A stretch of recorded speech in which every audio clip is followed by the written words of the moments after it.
Well, it's been an eventful week, shall we say. America, the TV show, is really popping off this season.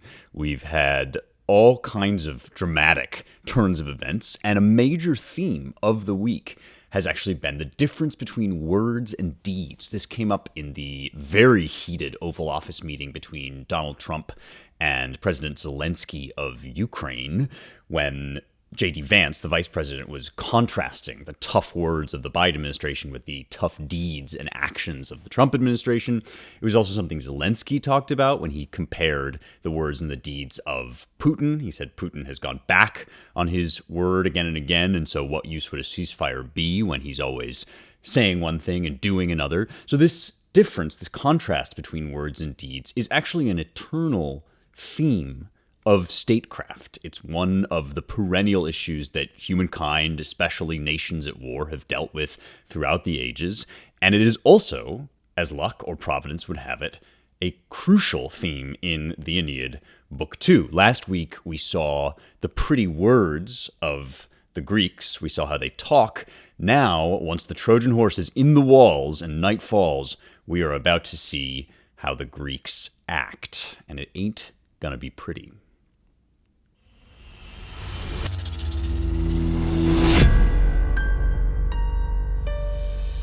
Okay, things are getting real for Aeneas here. I've called this part of the poem a trauma dump. Book 2 of the Aeneid is a trauma dump, and that's really true. It's a story that Aeneas has been invited to tell by Dido, Queen of Carthage, and it's the story of the central catastrophe, the central tragedy of his life, the fall of Troy at the hands of the Greeks, the destruction of his homeland. And this is something which I pray to God none of my listeners ever have to live through. I've never had to live through it. It's something that has been on the public's mind recently with the war in Ukraine, with wars around the world. This idea of displacement, of destruction, of disaster, it's indescribable, impossible to put into words. And that's what Aeneas is reliving here and retelling. And as I said last week, it is a story about the character flaws of Greek civilization. It's a story about the dangers of Greek rhetoric. Sure, the Greeks, they talk fancy, they have lovely words, beautiful poetry, all the arts of rhetoric and language, but what they don't have is honesty. Underneath that is a stable grounding in the truth. This is an old Roman attack on Greek civilization. It's also something that Greeks themselves were aware of and worried about.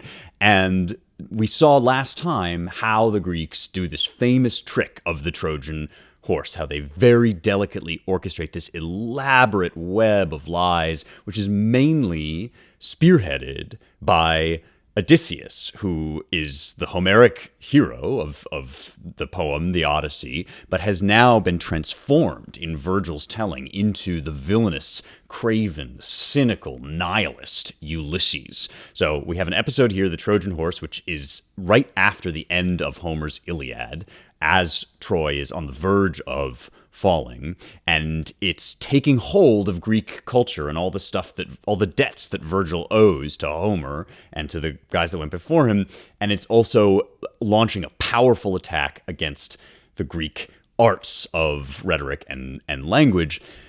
And so the next thing that we're going to see is why this is so bad. What's wrong with making pretty words, with making the weaker argument the stronger? So you develop this skill of making all things sound good, no matter what you want to say. You can convince people, talk them into it with flowery words. Well, what's so wrong about that? Now we're going to find out. When night falls and the horse is in the walls of the city and the Greeks are able to launch phase 2 of their plot, we're going to see that when all those fancy words fall away, if you don't have a stable moral foundation, a set of moral rules, then behind that mask of nice words is this dark, dark face of nihilism and violence and sheer brute force. This has always been the attack that the Greeks made themselves upon the sophists, the rhetoricians of their day.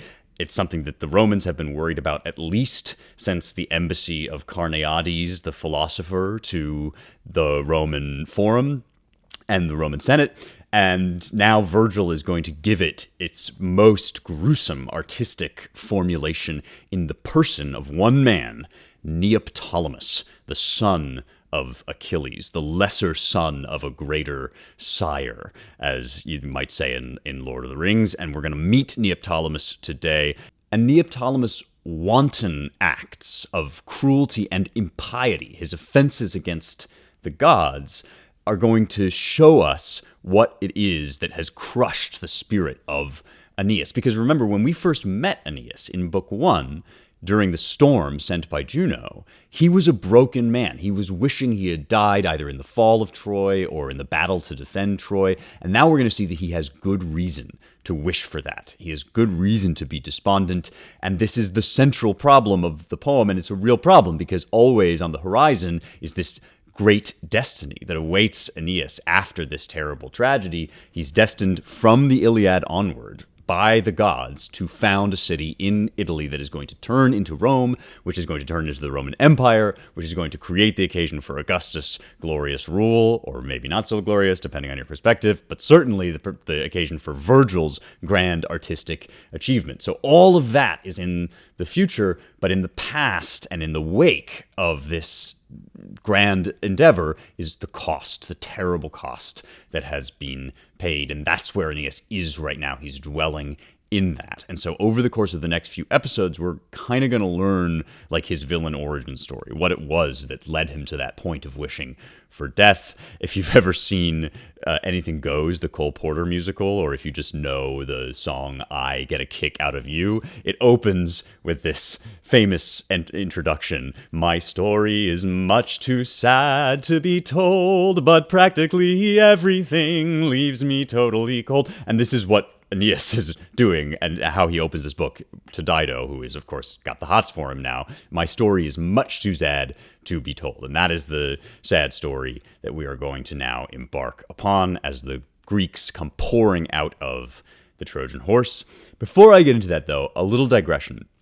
Last week, I talked about AI and how there are many things that you cannot outsource to AI. In fact, if you outsource a task to AI, I would argue you are saying you don't respect that task. You don't want to perform that task for its own sake. So you can never tell AI to read and summarize a poem like the Aeneid for you. You have to read it together with friends or with me as you listen to this podcast. You have to get in it yourself because the point is the experience.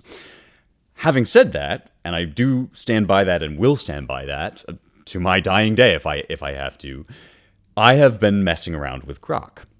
Grok 3 is the newest edition of the AI chatbot put out by X and Elon Musk, and it's a competitor with ChatGPT, which is the really famous one that burst first onto the scene.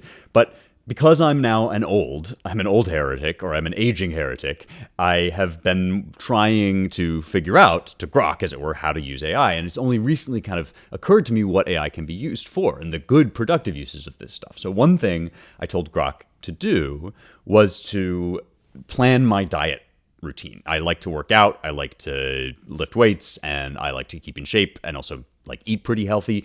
So I thought, hey, that's actually a good task for a robot to do because I don't want to sit around crunching the numbers. It's not something that I like for its own sake. It's just information that I want to have. So let me tell Grok some stuff about how active I am, what I typically do during the day, and see if it can get me to the ideal body composition that I want. And it spat out a very, very precise list of numbers and amount of calories I should be eating and how many steps I should be walking, right down to the last data point. It was very, very helpful.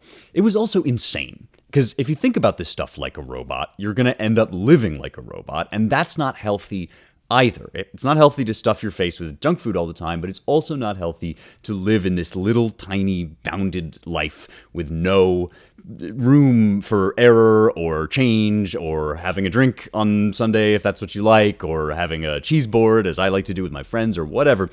And this is why I love Field of Greens. Field of Greens is a drink that can help me kind of manage those fitness goals that Grok was helping me to lay out in a healthy and sustainable way that has a little bit of wiggle room, because you don't always eat healthy 100% of the time. No one does, nobody should, but you want to have that good baseline in place, and a major part of that is getting your fruits and vegetables.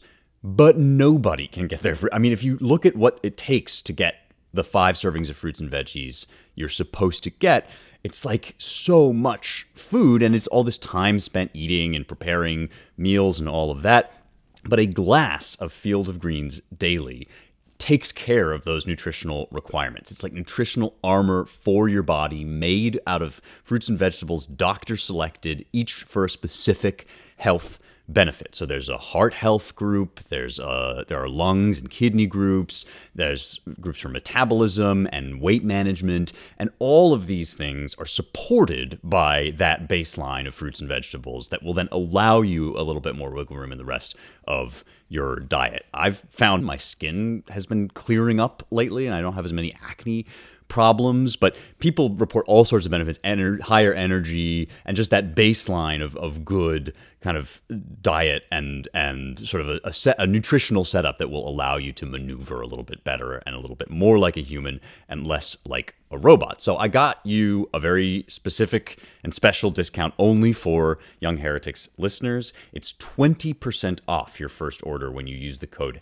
HERETICS, HERETICS, at fieldofgreens.com. That's Heretics, like in the title of the show, HERETICS, at fieldofgreens.com for 20% off your first order.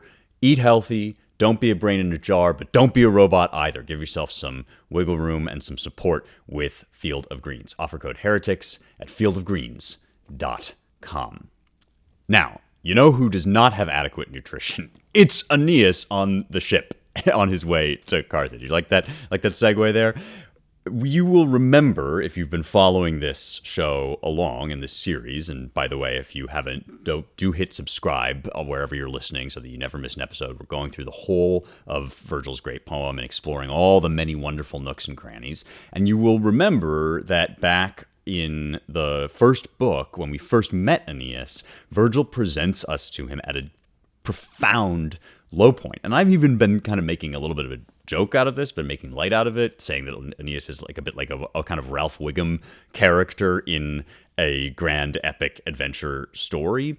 And there's truth to the joke, but of course there's also depth to this reality. This is a serious crisis that Aeneas is in. In fact, it is the ultimate crisis. It should be, for any epic hero up to this point, it should be the last word. To lose your city, to be defeated in war, ought to be the end of the story. And that's what Aeneas is wishing when we first meet him. I'm going to read to you the speech, or a portion of the speech that he makes in my translation, just so that you can remember kind of where Aeneas is at the beginning of his journey.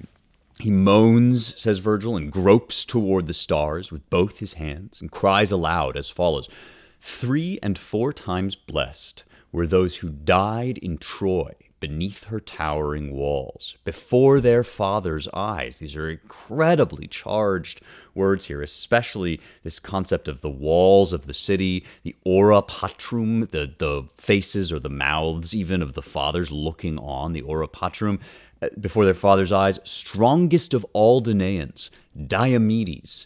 Couldn't I have fallen on the plains of Ilium? So he's crying out to Diomedes, one of the great Greek heroes, wishing that Diomedes could have killed him. Couldn't your right hand have spilled my soul upon the ground where Hector lies, ferocious, run through by Achilles' spear and massive Sarpedon, and where the currents of the Simois snatch shields and helmets and the mighty bodies of so many men and churn them underwater? So this is like a rogues gallery. This is a murderer's row, so to speak, pun intended, of great Trojan and Greek heroes. Hector, obviously the number one, and Hector got his hero's death. Yes, it was a tragic one. Yes, he left the city ultimately to be destroyed, but at least his death is commemorated, and we see his death commemorated later on on the walls of Juno's temple. We see all these grand heroes from the Iliad, Priam and Hector and all these folks.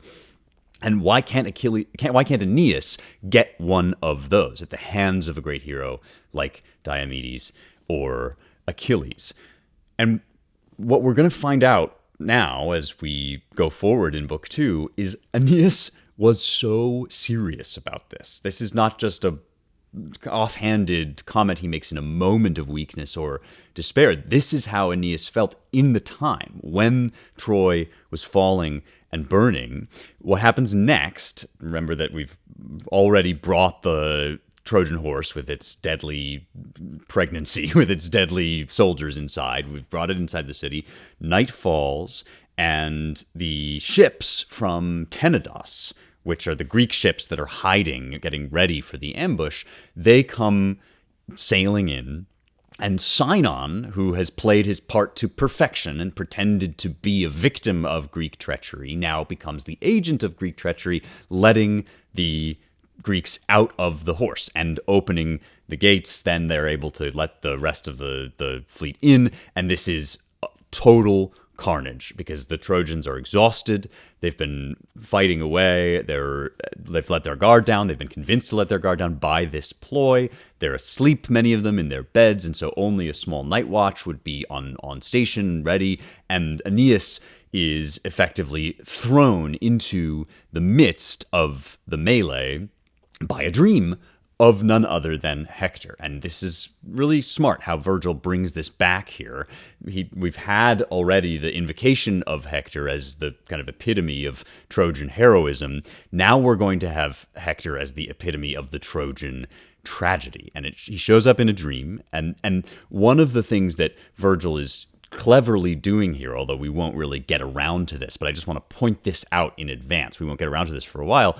But in this book, Virgil is very, very cleverly drawing all sorts of connections and common ground between Aeneas and Dido, because Dido's dream, remember, was a major set piece in Book 1 of the Aeneid when her dead husband, Sichaeus, came and warned her to flee because she was going to be killed by Pygmalion, the king of Tyre, and she had to flee and found her own city.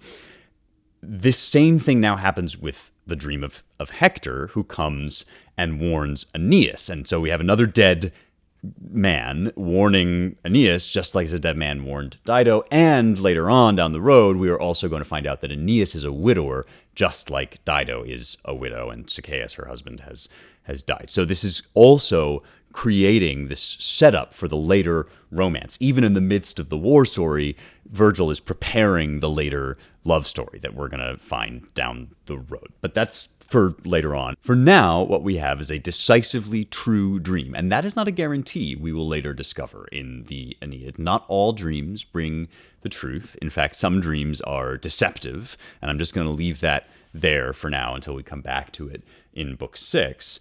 But I don't know if you've been watching the latest season of White Lotus, but the most recent episode, this is a show, if you're not watching it, about, kind of rich elites indulging in fashionable leftism, but also killing one another in a series of lavish and extravagant resorts around the world. It's a really quite fun show. First season especially is a total banger, but the latest season's also pretty good, and it features Parker Posey, the wonderful actress Parker Posey, as this sort of loopy southern grande dame. She's like the kind of lady you meet at a country club, and she has this spacey sort of southern drawl, which sounds really over the top, but I've been doing a little research and following some people on Instagram who tell me that actually Parker Posey's from the South, and she's doing a very specific and actually quite realistic accent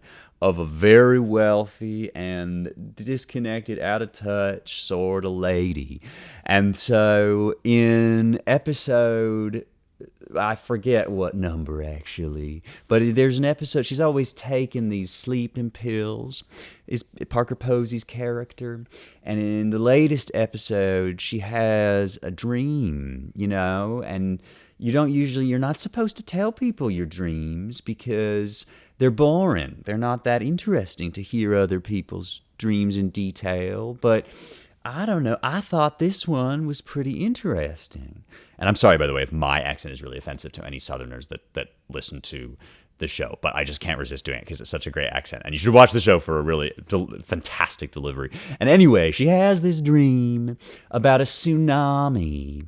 And later on, at breakfast, she tells her family, and she's got this daughter who's a little bit more mystical, and she says, well, there might be something in it. And of course, it turns out that there is a disaster coming their way, and so the daughter they have this ironic conversation where the daughter, who doesn't know this, says, maybe dreams aren't a portal to the beyond, but every symbol is a symbol of something. It's a great little line. It's a great little observation in White Lotus. Every symbol is a symbol of something, and it's tapping into this ancient idea that dreams come bearing some kind of message. They can be deceptive. They can be difficult to interpret. They can sometimes even be false and misleading, like the dreams that we get in the Iliad. Sometimes we have examples of this from epic poetry.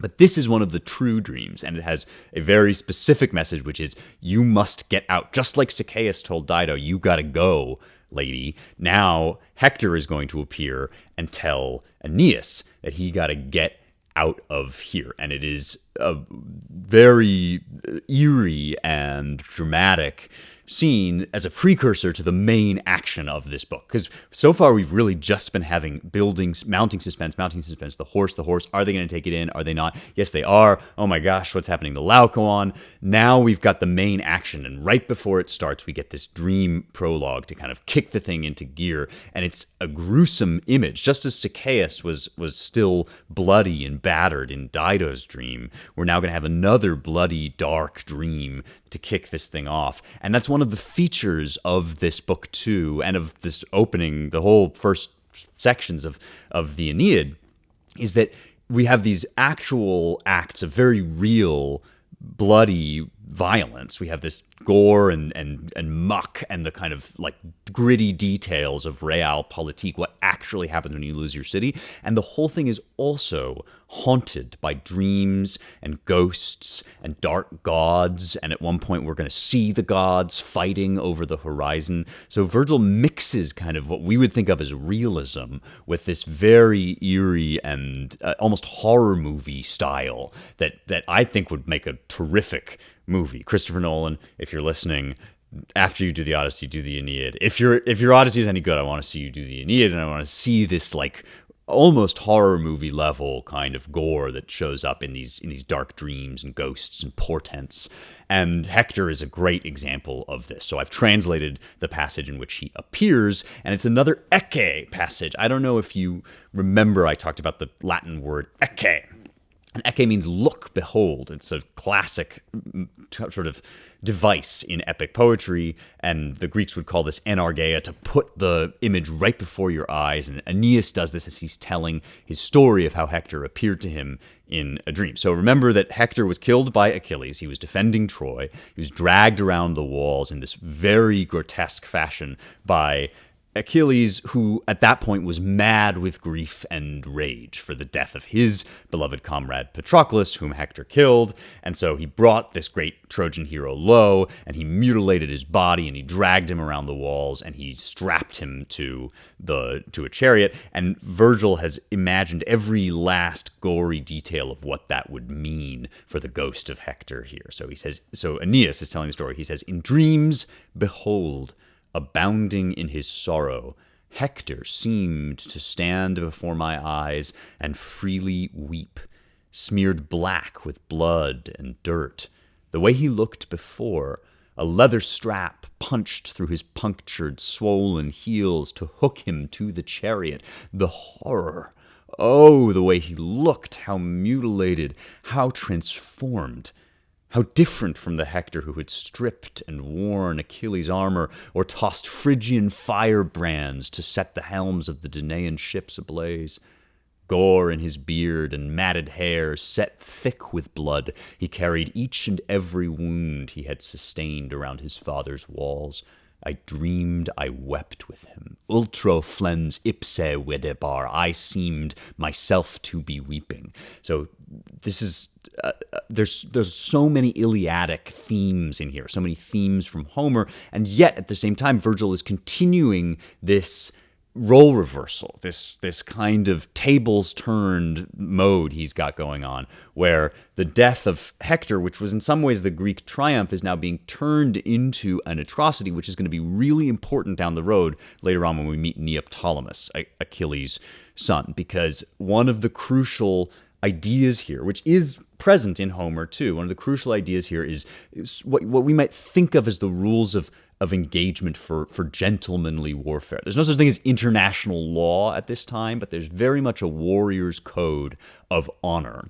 And one of the themes that we talked about when we did the Iliad is the theme of transgressing that code and going beyond even the savagery of war into a kind of inhumanity. And that's what the grief of Achilles leads him to do, even for Homer. We're aware in Homer that that's going on. The gods condemn his action. And what we don't see quite as much, or quite as much detail, is the kind of gory particulars of what that looks like for Hector's body. In fact, the gods protect Hector's corpse to some extent to keep it from decay and mutilation. But now we're going to see a very, very different version of the story in which that leather straps are punched through his punctured, swollen heels. That alliteration, the repetition of the consonants, is in the original Latin. We're going to come back to that when I do the figures of speech part of the show. But leather strap punched through his punctured, swollen heels to hook him to the chariot. The horror, oh, the way he looked, how mutilated. And then we get this sudden contrast, which is also Iliadic. One of the other themes that we get in the Iliad all the time is the contrast between the glory of heroes in their prime and the instant suddenness with which they can be cut down and made into gibbering souls in the house of Hades. And we have all these speeches, famous speeches that we talked about when we did the Iliad, that the generations of men are like the generations of leaves. The flower instantly withers. And this is almost taking that and flipping it on its head. We get the image of death first, and then we get the recollection of what he was like when he used to throw fire to set the ships ablaze. And these are scenes from the Iliad, to strip Achilles' armor when he killed Patroclus. Patroclus was wearing Achilles' armor, so he stripped the armor. And so that contrast that we get is made even more poignant by the fact that this story, this Aeneid story, isn't starting with the glory of the hero and ending in his noble, valiant death. It's starting with his gruesome, ugly death and the death of all these other many comrades, and potentially even in an alternate timeline, the death of Aeneas, our hero himself. And that's the reaction that Aeneas almost instantly has is, if Troy is doomed, I'm going to go down fighting. I'm going to be one of those many sturdy souls that goes down to Hades. And very quickly after this, as he wakes up and he goes and sees the carnage and the devastation that's going on around him, he discovers that Troy is doomed. Now, we knew this already, both because we know the story. If we're Romans listening to this, we've heard these stories a million times, including the story of the Trojan horse. But also within the story, in universe, we know that Troy is doomed because Cassandra has said so. And Cassandra is a prophetess who is cursed, a Trojan prophetess who is cursed with the gift of foresight that nobody will ever believe in. And so if somebody, even today, if we say somebody's a Cassandra, we mean this is a person who's always prophesying doom and nobody ever listens, because they're always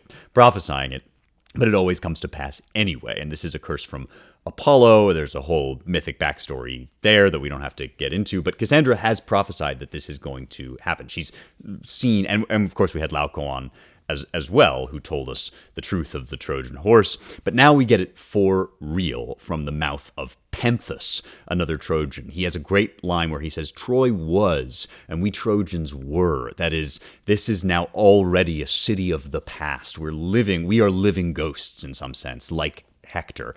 And so Aeneas very quickly takes up arms and decides he's going to go with his comrades and fight to the death. If Troy is indeed doomed, if the future is already set in stone, then he knows what his job is as a character in an epic. In an epic, if you are a member of a doomed city, the valiant, the honorable, the righteous, noble thing to do is to fight to your death, to go down with the ship, or in this case, with the citadel. And that is what they undertake to do, but they are stopped from it, or Aeneas, rather, is stopped from it by his destiny. And so his destiny, which is the subject of this poem of the Aeneid, interferes with the typical template of war and of epic and of the Trojan story and of all the warrior codes that we've known from Homer at exactly the moment when we think we know what's going to happen, because we've just had this picture of Hector, we've just had this whole valiant idea put forward before us that this gory, gruesome death is what awaits those who fight in battle, and all of that is Homeric, all of that is from Homer, like generations of leaves, etc., etc. But then Aeneas is stopped right in the moment where he would win his place in epic. And this is Virgil's way, I think, of bringing us into confrontation with the question, well, what happens after the Greek tradition has exhausted itself? Because remember, all of this is about Greekness. All of this is about the Greeks being these tricksy, brilliant rhetoricians, and they have this wonderful flowering of rhetoric, and then it turns out that behind that rhetoric there is just will to power and nihilism and the law of force. And this is sort of a typical story about Greek decay. These are typical motifs from Greek literature and ideas about honor and nobility and glory.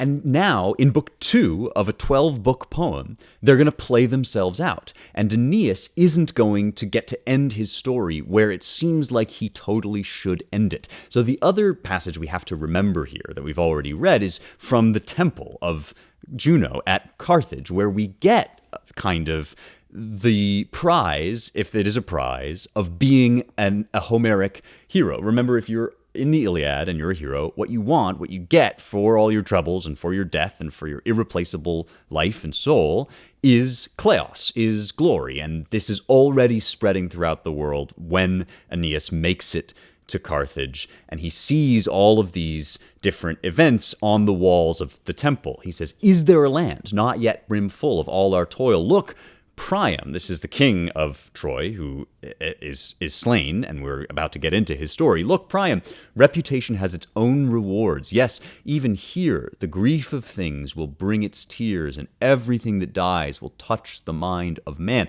This is the recompense. This is what you're supposed to get. And even Priam, the old dead king, has it. He has this glory. But Aeneas doesn't. Aeneas has some protection because he's known of and because the Trojans are known of, but he doesn't get to die gloriously in battle. And he tries all sorts of ways of doing it. The Trojans even try their own kind of dolos, that is the Greek word for trickery, and Virgil uses the Latin counterpart dolos or trickery to describe this effort that they make to put on Greek armor and pretend to be Greeks and maybe try to infiltrate the ranks that way, but they just can't do it. They're too Roman. They're proto-Romans, and they're too honest, and they're too obvious, and they speak a different language, and they get called out. And so it really does look like, the whole city is doomed, and Aeneas really is ready at this point to hurl himself onto that wall in the temples of the future. He's ready to fight. He's ready to die. And then he makes his way to the inner courtyard and the altar where Priam, later to be memorialized on this fabulous wall, is meeting his end. He's there with one of his many sons called Polites, and he's there with his wife, Hecuba.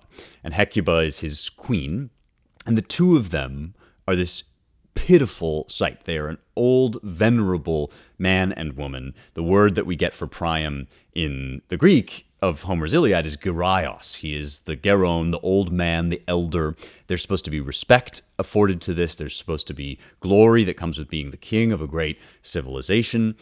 And now, having acknowledged all of that and having been, in some sense, offered all of that, we're going to see what it really amounts to. And this is almost a shocking, it is a shocking, it's almost a subversive move on Virgil's part to kind of nod at that whole warrior ethos and then show us, this is what really went on. This is how it really transpired.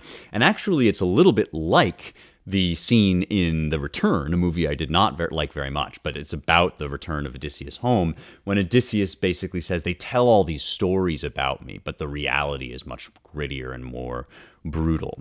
And Virgil does do that here, although he's also able to give us more glory. So whereas the modern project is to sort of take this whole thing and dismantle it, what Virgil's doing here is he's breaking it down and dismantling it and drawing it out to its logical conclusion so that he can start something new. And this is important because Rome is also tasked with doing that same thing in Virgil's time. Rome has just exhausted its own republic. Now its empire is starting, and Virgil has to make us believe that after all of this gore and disaster, and after the glory of the Greeks is spent, and after we've torn the mask away and we've seen that all these pretty words are hiding just this bare, stark reality of disaster and despair, and after all the towers have fallen, there is still yet a great work to be done. So in some ways, Virgil takes us to the modern sort of angsty version of the project, where he deconstructs and he subverts and he tells us how everything is fallen apart, but then he takes us further and beyond that and says, after that, there is rebirth. But for now, we're in the deconstruction mode, man. We are really now seeing the stark, bare reality underneath the Homeric story, because Priam gets his glory. Yes, we have the Iliad. Yes, we have the great stories of Hector, but this is his bloody ghost. And now here is the dark underbelly of what happens to Priam. So he really cuts a pitiful figure here. And the old man, the Senex or the Geraios, the Geron, the elder, is transformed here into a feeble, shrinking, pitiful old man. This is a picture of the ravages of old age, and it's made particularly tragic and sad by the image of Hecuba begging her husband not to arm himself and not to fight back, because it'll only make the Greeks angrier. And this is another moment that really could be filmed like a horror movie or a stalker film, because as they're in this sanctuary that is supposed to be protected by the laws of sanctuary, this is one of the unbreakable, inviolate codes of war and honor and gentlemanly warfare. You're supposed to be able to supplicate at the gods and to seek sanctuary, and that's what they've kind of done. They've taken refuge here in this courtyard of this altar, but now, stalking from the outside, step by thundering step, comes one who will respect no law, no god, no sanctity, no supplication, and that is Neoptolemus. He is truly a monster. I mean, this is kind of like a slasher film. This is a Freddy Krueger moment where Neoptolemus, who is also called Pyrrhus, the son of Achilles in the mythical record, comes up and totally defiles this altar, first by slaughtering Polites, who is the son of Priam that's there. He kills him, and that shows that he is willing to respect no law and no sanctity, no sacredness. And then he turns to the king and queen themselves. And this is where we get one of the most memorable set pieces in all of Virgil, and Virgil means for it to be. He's really drawing us into this core of despair. This is the almost the low point of Aeneas' story, although there will be many trials and torments and much more suffering to come. To watch this happen and to tell it again and to relive it really is the darkest moment, because it's not just the horrors of war, it's the horrors of war with all of mankind's deepest savagery unleashed. No rules, no law, only this Greek monster, Neoptolemus. And Priam, to his credit, admirably, and I think very nobly, despite the fact that this is in some ways a cynical or a jaded portrayal of Homeric virtue, there is still, I think, real nobility in the way that Priam responds. And he represents, as he does in Homer's Iliad, he represents the high honor of the old guard. He is the embodiment of all these high ideals, and he says to Neoptolemus that he has committed this grave sin by killing his son in front of his eyes at the altar. And he says, But you, he roared, for such unholy outrages, if heaven harbors any pious reverence or care for such concerns as these, then may the gods deliver fully the repayment you deserve so richly, for compelling me to watch my son cut down, defiling a father's gaze with slaughter. He was nothing like this, not Achilles, though you claim he sired you. Liar. He was my enemy, but he was always true and faithful to his word. He was ashamed to see me abject in entreaty, gave back Hector's bloodless corpse for burial, and sent me back to hold dominion in my realms. So there is a lot going on here, and I want us to take some time with this speech before we see what happens ultimately in the end. First of all, even though we are getting a very noble speech here, there is a very, very dark little footnote, and we almost could miss it if we don't stop and pay attention to it. But Priam actually calls into question whether the gods are just here. And this, of course, is a major enduring problem of Greek and Roman theology. And it's something that Socrates really raised questions about very much to his detriment when he was executed in part for this. But this is what he was poking around about, is if there are many gods, then is there any underlying core reality? And of course, that is the question behind Greek rhetoric as well. If we can make anything sound good, then is anything ultimately absolutely true? And that problem, that rhetorical problem of absolute truth, is mirrored in the theological problem of absolute justice. Is there any bedrock where right is right and wrong is wrong, and these laws of war have a certain reality? They correspond to some kind of natural law in the heavens that the gods endorse? Or is this all just human construct, what the Greeks would have called nomos? Is this all simply just an imposition, something that we make, just like we now talk about social constructs? Is everything a social construct, just like the gods have to impose their will? The humans have to impose whatever morality they find appealing, but there's no divine vengeance or ultimate justice for breaking those laws. And Priam has his answer. He believes in these laws. He's going to stick to them to the death. He's going to stick to these laws of honor and nobility. But Neoptolemus also has his answer, which is that none of this matters. He'll kill a son in front of his father's face. He'll commit acts of unspeakable impiety, because this is the dark flip side of Greek rhetoric. If Greek rhetoric is just a game of words, just a game for making anything seem plausible to get what you want, then really the only ultimate truth is what you want, is the advantage of the stronger, the desire of those who can exert most force. And so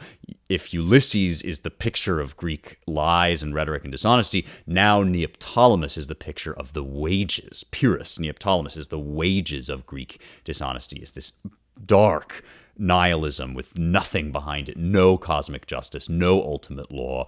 And that's what Priam is asking. Is that really the reality of the world? In his final moments, it's incredibly moving and sad to say, si qua est caelo pietas, di si quest caelo pietas quaetalia curet, if heaven harbors any pious reverence or care for such concerns as these, is how I've translated that. So he's being led to doubt that, even though he is in some ways representing the older set of values. And that older set of values is now also represented by the ultimate relenting of Achilles. And so we saw what happens when you let go of those warlike values, those gentlemanly honor codes, when we saw Hector's ghosts, this mutilation, this ugliness that Achilles has performed. But now we get a tribute to the better side of Achilles, which we see at the very end of the Iliad, and it's one of the most moving scenes in the Iliad between none other than Achilles and Priam. And so this is, in every way, this is the figure of that old nobility that Virgil is using here to raise all of these questions and confront these ideals of soldierly honor up against this ugliness and nihilism of Greek rhetoric and Greek slaughter. And so basically Priam is saying even the good old Greeks, they knew when they had transgressed the laws of heaven, And Achilles shamed, he blushed, actually, is the word, for to see me in supplication. And this is from the Iliad, the scene which we did talk about in some detail, where Achilles and Priam weep together for all the tragedy of war, and they let their grief out. And this establishes a bond, a common ground between them, and finally, at long last, Achilles relents and gives Hector's body back for burial, which is the story that he's telling here. He says, he gave Hector's bloodless corpse for burial and sent me back to hold dominion in my realms. He allowed the rules of wartime to hold good, even in his deepest anger. And you are no son of his. Now, this is the real rub here. He says, you're nothing like Achilles. At non ille satum quote mentiris. At non ille satum quote mentiris. This idea that Neoptolemus is supposed to be the son, supposed to be the heir, really, to that old chivalric, we might even call it, warrior code, but he's nothing like it. And therefore, to taunt this juggernaut, which is a bold move on Priam's part, to taunt him, he says, you're a liar. Satum quote mentiris. You lie that he was your progenitor, that that you are his seed, I guess would be a biblical way of translating this. So now you should be ashamed the way Achilles would, but you won't because you are a lesser son of greater sires, as I said at the beginning. Now, all of this beautiful, tragic, sad nobility and rhetoric, everything that's going to end up in the stories and on the walls of the temples is going to be met now with Neoptolemus' response. So we have an interlude here in between the speech of Priam and the speech of Neoptolemus, where Priam tries valiantly but also pitifully to hurl a spear, and Virgil says, so spoke the elder man and threw a spear devoid of martial force, imbelle sinictu conjecit. And there is what we've talked about before, there's an enjambment, which is where the idea carries over into the next line, and I kind of think here that this is Virgil suggesting the limpness and the ineffectiveness of this throw, that there's almost like an incontinence to it, that we get the sentence, he threw a spear devoid of martial force, like it runs out of steam as it plunks and clatters down into the next line, and then we find out nothing happens. It's scraped against the rounded bronze without effect and limply dangled from the shield. Cui Pyrrhus, and Pyrrhus said to him, to whom? To Priam, Pyrrhus said. This, I really do think of the camera following the spear as it sort of wobbles through the air, as Priam just kind of hauls himself up and staggers to his last attempt at self-defense and lets the spear fly, and the camera follows the spear, and then it just scrapes and sticks in this shield uselessly, and then we slowly pan to see the bloodied feet of Pyrrhus or Neoptolemus as it goes up, the hulking form of this massive brute, this beast, who now responds with one of the most chilling scenes. I had to translate this scene in high school too, and this always stuck with me, this scene. Pyrrhus said, then take your message back to him, the son of Peleus, my father. Go and tell sad stories of the deeds of Neoptolemus, his son, the disappointment, the degenerate. Now die. In other words, he's saying, yes, I am every bit the monster you take me to be. And the worst part is, you're wrong about my fatherhood. He was my father. That great Achilles, that noble Greek whom you admire, has produced this beast, who seems perhaps even to be in anger, fury at his father for having left him alone. Neoptolemus is actually not among the Greeks in the Iliad. He does appear in Homer. We're going to get into that in a second. But there's some suggestion here that maybe Achilles was an absentee father, and that Neoptolemus is a portrait of fatherless manhood grown up into bestiality. And he says, yes, in fact, this is the wages. You want to deny it, but this is the wages of Greekness and of all this Greek nobility. It finally comes out in the form of this brutal ugliness. Nunc morire, now die. And that does carry on to a next line. And it's wonderful, the contrast between Neoptolemus in the vigor of his youth the total control that Virgil gives him over his words, so that Nunc now died starts a new line and ends the speech, and of course then we'll get the death of Priam. And so whereas the story of Priam throwing the spear has this sort of incontinence to it, where the spear clatters and words fall from one line to another, there's this laser-like precision to the way that Neoptolemus, in very, very few words, and you actually have to expand these Latin words if you translate them into English, take your message. So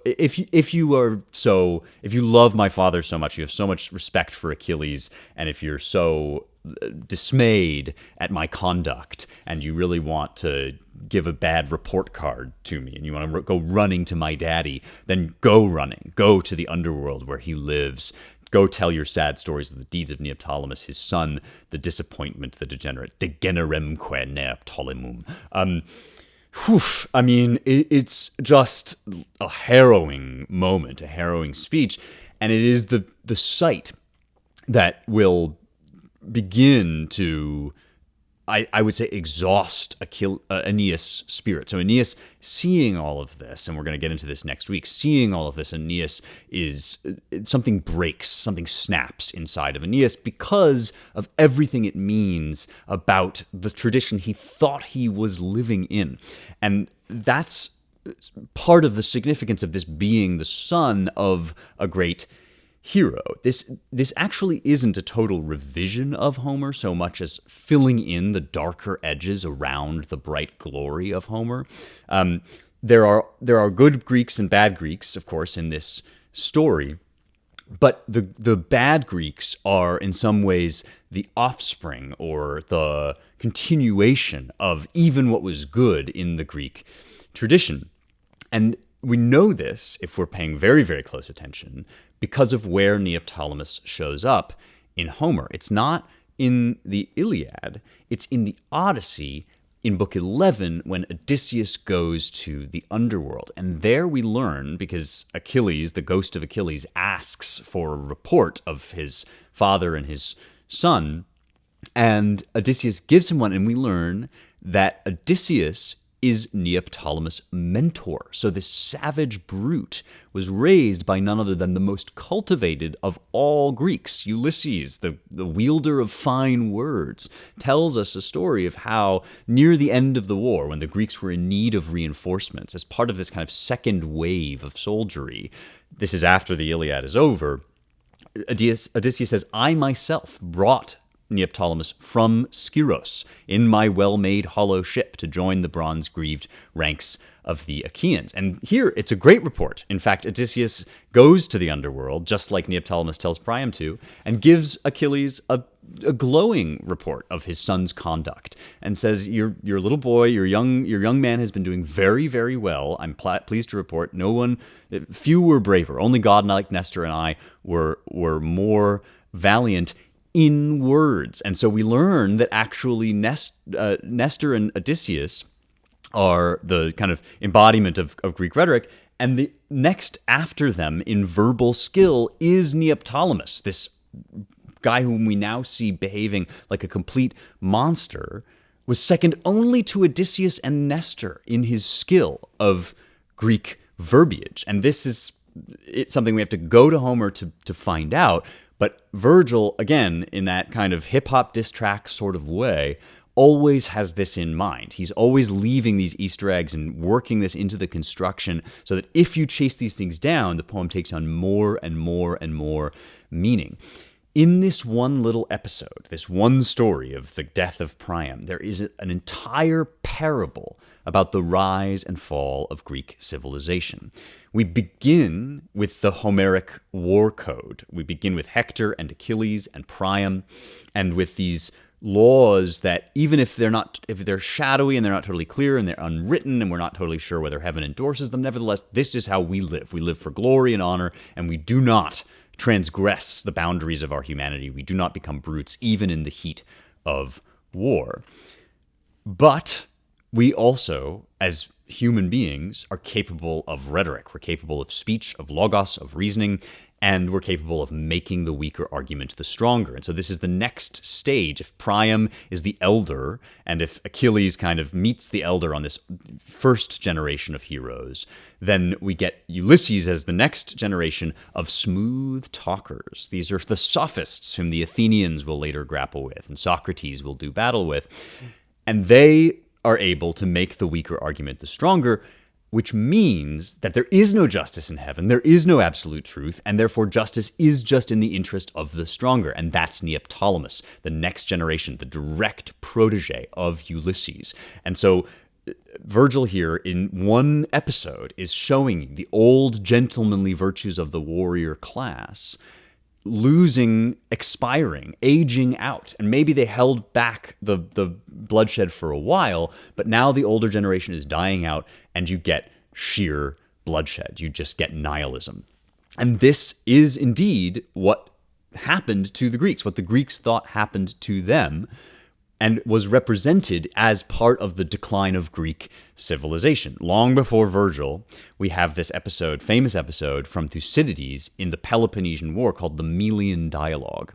And this is an episode, we don't need to get into the details too much, but basically Sparta and Athens are starting to amass forces to go to war for control of the Mediterranean, and each city-state basically has to make its choice, and Milos doesn't want to plunk for Athens, doesn't want to come in on Athens' side, but Athens wants to force them.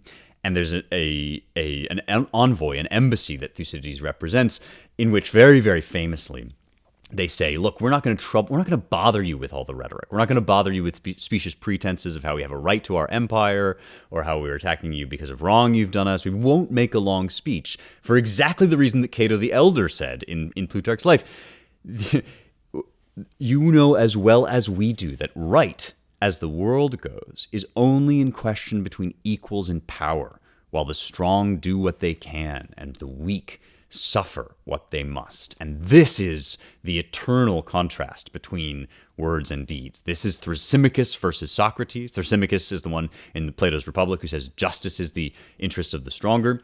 It's Lincoln versus Douglas who says, no, there is an absolute right, and there are certain things that can't be voted in or out, versus Stephen Douglas in the lead up to the Civil War, who says popular sovereignty, whatever the people vote, anything you can persuade the mob to believe in, that's what you can do. And Lincoln with Socrates says, no, there are certain absolutes.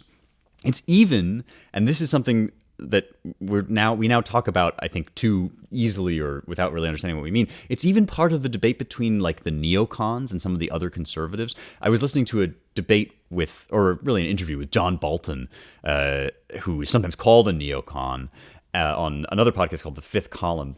And Bolton is somebody who's fallen out of favor with Trump world, but he was pointing out that, you know, whatever you think about Trump and the current debates, this question of whether our values or our advantage matters. This is really what the neocons are about, and why they're always accused of nation building is because they have this strong emphasis on values. Now, you can disagree with them about whether their values are right and whether we really should be so naive as to think we can export American values around the world. But this is, again, that old question. Are we in it for some kind of absolute set of values, or are we in it for just the benefit of the stronger? And that set of questions, in one way or another, has repeated again and again. Are we just about words, or are we also about deeds? Is there some ultimate reality behind all of this, or is it just whatever you can force your way into doing? And that crisis of Greek civilization, which ultimately Thucydides suggests kind of brings the Athenians down, has now worked its way out to its ultimate conclusion in Neoptolemus and in the Roman critique of Greek eloquence, which Virgil is putting on display so masterfully here, which means we're only halfway through Book 2, and all of the glory of Troy is fallen, and all of the grandeur of Greece is spent. And so if we're looking back to Greece, and we're looking back to Troy, and we're trying to find in that sources of inspiration, and Virgil, of course, is using Homer as a source of inspiration, that can only take you so far. And so Aeneas has to live through the end of an epic and survive. He wishes he could just die and get his glory and check out and live up to his end within the end of Troy and within the end of the Iliad and the Odyssey. But instead, he must carry on. He's fated to keep going in much the same way as Rome is. Rome has basically gone through the cycle of rise and decline and decay, what the ancients would have called the cycle of regimes, in its republic. It already had its civil wars and its regime failure and its crack up and its disasters. And now it's entering into this new age and has to say what comes after the end, after the collapse. And not for nothing, but I kind of think this is our question too. We are living, whether or not we know it, we are living through the collapse of Enlightenment era materialism. We are living through the collapse of a civilization that had many great things, but was ultimately on a path away from the idea of transcendent truth toward this materialist picture of the world. If you want to know more about that, read Light of the Mind, Light of the World by Spencer Klavan. You can get it on Amazon. It's behind me if you're watching on YouTube. But we live through this high noon of materialism and ultimately atheism. And that has collapsed around us. And we've lived through this kind of cycle of regimes. And now we are asking what comes next. Just as Virgil was asking, just as Aeneas has to ask, what comes after the end?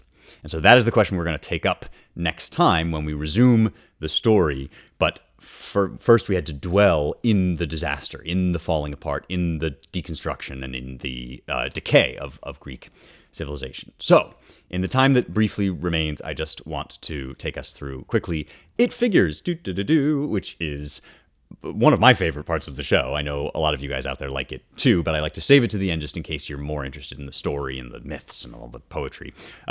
But one of the ways that Virgil gets his vision across, of course, is with figures of speech. And this is something that for all that we can condemn rhetoric and for all that we can condemn nihilism and relativism and all of that, rhetoric is also a very useful tool for dressing up truth and for conveying reality. And this is what poets do. They use the sort of aesthetic properties of language in all these ways that we talk about and we can name. And once you can name them, once you have these classical terms for understanding them, it's very useful when you're watching a show or listening to a song, you can kind of spot them.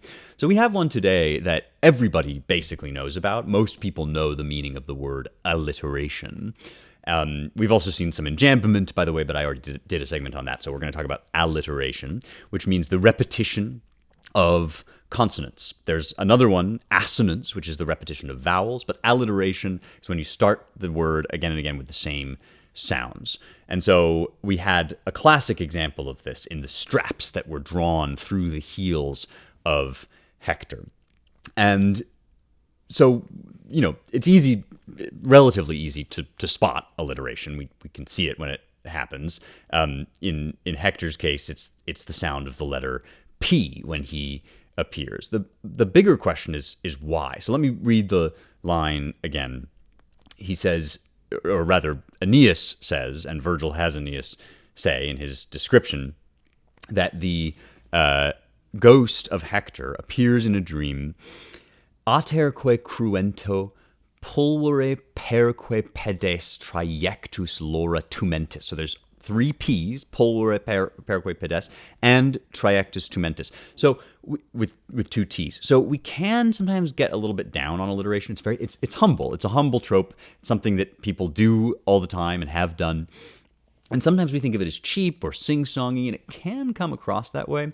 But it can also be incredibly powerful. In fact, English poetry begins with alliteration, with this form of poetry in, for example, Beowulf, where every line is alliterative. Instead of rhymes, you have each line chooses a letter or a theme and repeats that sort of sound theme again and again. And this is something when poetry is being spoken out loud that actually gains in power. If you think of the opening of Beowulf, What we gardena in yardagum, theod kuninge thrimje furna. There's th sounds in the second line. Huda athelingas, ellen fremedon, on and on. And it creates this kind of drum beat and this elevation and this power. The other thing it does, and a lot of these tropes do this, is it creates text painting or sound painting, which is just a fancy way of saying that we have words that sound onomatopoetic. They sound like what they mean, or they give us some extra flavor, some kind of qualitative experience to add to the picture. And I would argue that here it's really clear. Pulvere perque pedes, a leather strap punched through his punctured, swollen heels, is how I've translated it. And you can hear that fleshy, painful sound, that ugly, almost, again, horror movie image of what it would actually have been like for Achilles to drag Hector around behind his chariot. We know that story, but this is Virgil's making us see it and feel it, and that pain is there in the letters, in the sounds. So don't sleep on alliteration. It has this wonderful power, and when you notice it and you start to see what good poets do with it, you actually realize it has a lot to offer. Pulvere perque pedes trajectus lora tumentis. Again, these hard P and T sounds that give us the leather strap punched through his punctured, swollen heels. Okay, that's It Figures for the week. And now let's take a mailbag question. So mailbag questions come to me at rejoiceevermore.substack.com. It's the best place to get a hold of me, or you can DM me or respond to one of my weekly essays. It's also just, I think, a really wonderful platform, and it's somewhere I share a lot of my writing and other work as well. So it's kind of a clearinghouse for anything that you might be interested in, any truth, goodness, and beauty that I can offer you. I offer it at rejoiceevermore.substack.com, and that's also where you can ask me questions. So I know I have a big backlog. I really appreciate all your questions. I'm going to work through them as best I can, but if your question has not yet been answered, please do be patient. Don't give up hope. We're in this for the long haul, and I have a great question today that I think a lot of people are probably wondering about from Wallace, and he asks, what do you make of the Septuagint? This is, I think, one of those things people know about, or they've heard the name Septuagint, and they sort of know maybe what it is, but there's a lot of confusion and uncertainty, and it's just something that you can clear up in 15 minutes. So let's do it. Let's talk about the Septuagint and how it works and what it is and what we might be able to get out of it, what we can use it for. So first things first, what is this thing, the Septuagint? Well, basically it's a translation. It's a translation of the Old Testament, that is the Hebrew Bible, so called because it is written and was initially, I think, orally composed in Hebrew. And, the New Testament is in Greek, Koine Greek, the Gospels, the story of Jesus, everything up to the birth of Jesus is told in Hebrew poetry. Almost everything. Some of it, there's some Aramaic stuff, there's some stuff we only have in Greek, but basically Hebrew Bible, Old Testament. But very early on, before the modern period, and indeed BC, before Christ, Greek became one of the major languages of the Mediterranean world and of many Jews. Many Jews were native Greek speakers, or they spoke Greek as a kind of court language. It was very, very commonly used language, and it became a little bit like how Muslims now will sometimes read the Arabic of the Quran, but they'll speak some other language as their native tongue. And so there was an important need for a Greek translation of the Hebrew Bible, which means that thanks to this translation, we have all the Bible in Greek. We have the Hebrew Bible, we have the Greek New Testament, and we have the Greek Hebrew Bible, and that is called the Septuagint. It's called the Septuagint because of the story of how it was created. So this is during the Hellenistic era, 3rd century BC, and it happens in Alexandria in Egypt, where there's a famous library, and this was during the real flourishing, the cultural flourishing of this city, Alexandria, named after Alexander the Great and run by his heirs. The Ptolemies are the heirs of Alexander in Egypt, and they are ultimately the line that's going to produce Cleopatra. So this is a very significant and consequential line of kings, and they preside over a major scientific, cultural, and literary flourishing, and that's why the library is so famous. It's partly where the tradition of classical scholarship kind of gets going.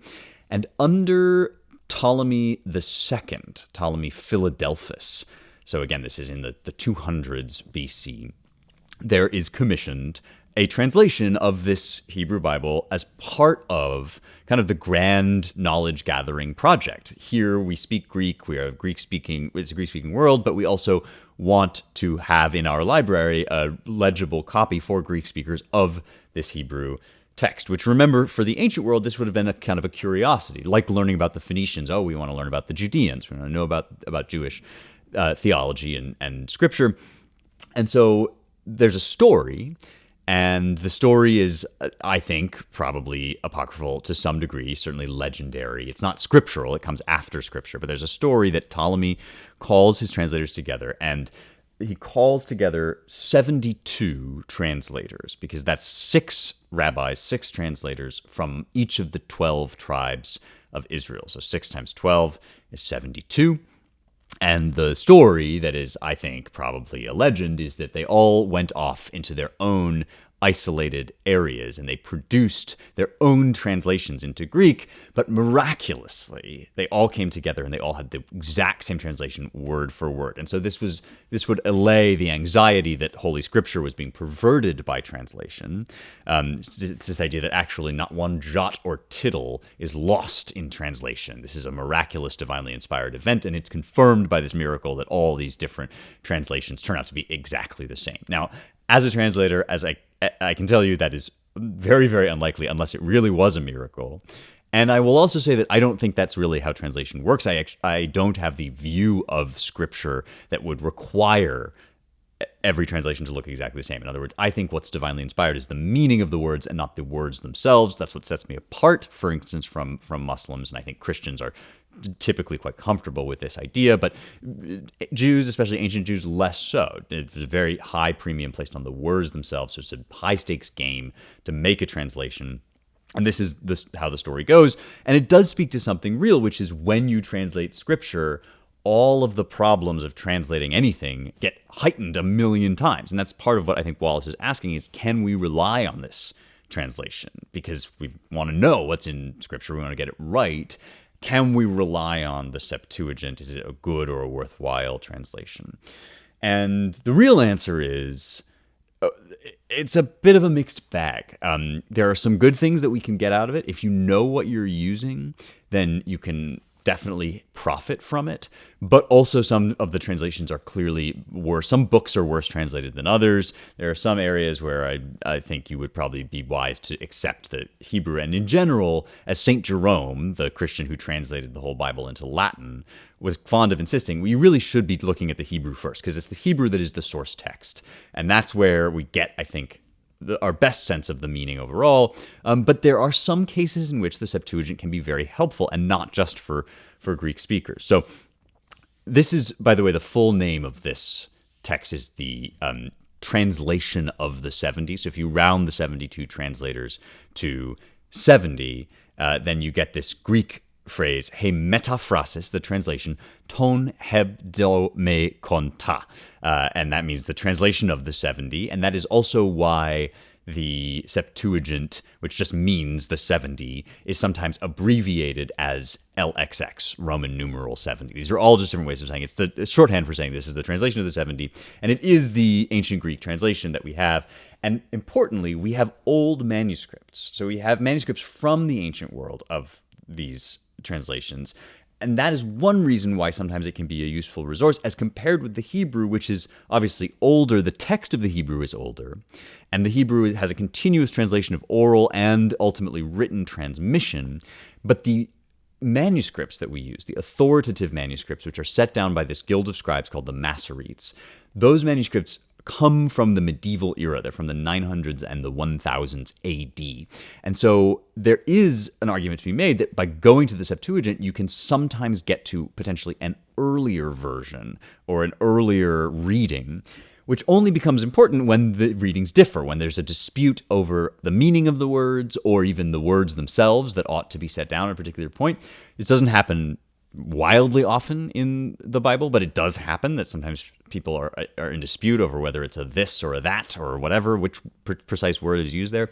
Sometimes the Septuagint can be what's called a witness, that is one other source for knowing. It's not the authoritative absolute source, because there's also the claim that the Hebrew text is much older, but the Hebrew text, the Hebrew manuscripts are in many cases not older than the Greek manuscripts. And so we have these two different versions that both can be useful witnesses in cases of dispute, and sometimes they can also help us with questions of interpretation.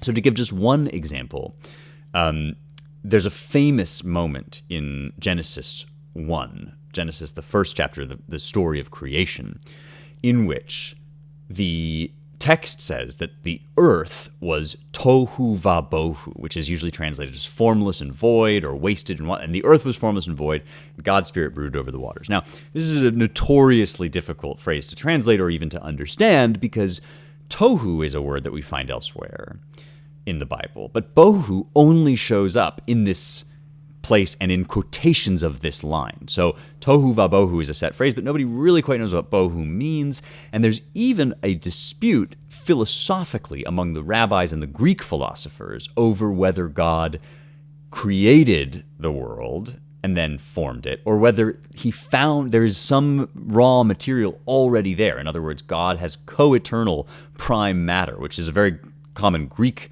philosophical point of view, but one which the Jewish and Christian tradition decides flatly against. We believe as Christians that God creates everything ex nihilo, out of nothing. And so the tohu vabohu, this formlessness, whatever it is, must be something that God creates and then shapes or completes and perfects. And so there's this dispute over this throughout the historical record, and it's an important theological point. And we want to know, is tohu vabohu, is this something that God, is this like prime matter, or is this something that God in Scripture creates and then forms? It's an emptiness or a nothingness. And one point of evidence that we can use is from Jeremiah chapter 4, one of the places where tohu vabohu shows up. Jeremiah quotes tohu vabohu. He says, I beheld the world, and it was tohu vabohu. So it's obviously a reference back to Genesis. But in the Septuagint, the Greek translator takes tohu vabohu, formlessness and void, and translates it as uthen, which in Greek means nothing. Epiblepsa epitain gein kai edu uthen, I saw nothing. So that's actually a point in favor of creation ex nihilo, that this wastage and want and nothingness, at least for this early Greek translator, is nothingness, is emptiness and formlessness that God then shapes as he creates. So philosophical, theological dispute that's very important to Christians in distinction to pagans, and here the Septuagint does give us one, not a definitive argument, but one argument for nothingness as an early interpretation of how that line is supposed to be understood. So very, very useful in this case, Septuagint witness, but you have to know what you're using. You have to know the history of the text, where it came from and what it's for, and I would argue you should always rely on the Hebrew of the Masoretes first, and then you should use the Septuagint as a supplement if you have questions. Sometimes they can be useful for scholarly arguments. Not really, I don't think, as a kind of primary authority on their own. This is a great example of how it always pays to know what you're working with, and it's not always just nerdy fun stuff, although it is fun to nerd out with you as always, and we will keep doing it next week when we resume the thrilling tale of Aeneas in Troy as it burns. So I'll see you then for more truth, beauty, and the stuff that matters.